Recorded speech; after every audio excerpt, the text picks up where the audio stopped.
পাঠ করতে চাই মার্ক লিখিত সুসমাচার 7 অধ্যায় 20 পদ, যেখানে লেখা রয়েছে, তিনি আরো কহিলেন, মনুষ্য হইতে যাহা বাহির হয় তাহাই মনুষ্যকে অশুচি করে। মনুষ্য হইতে যাহা বাহির হয় তাহাই মনুষ্যকে অশুচি করে।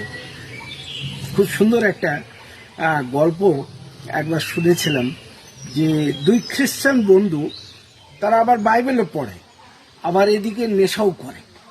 তো কীরকম খ্রিস্টান আমি জানি না। তো তারা একজন তো মদ খেয়ে একদম সবসময় টাল হয়ে থাকে, আর একজন চেন স্মোকার, একটার পর একটা সিগারেট ধরাই আর খায়। তো এই দুই বন্ধু একদিন বসে বসে আত্মসমীক্ষা করছে। তা বলছে যে আমরা এই যে নেশা করি, এটা তো ঠিক জিনিস নয়, বাইবেল তো এগুলোকে সমর্থন করে না। তা যে মদ খায় সে বলছে, শোন, আমার নেশাটা পবিত্র, কারণ বাইবেলে লেখা আছে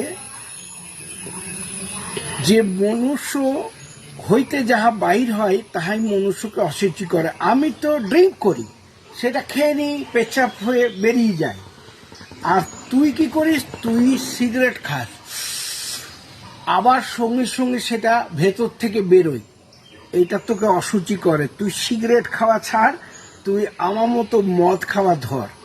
এটা খুবই একটা হাস্যকর গল্প, হ্যাঁ।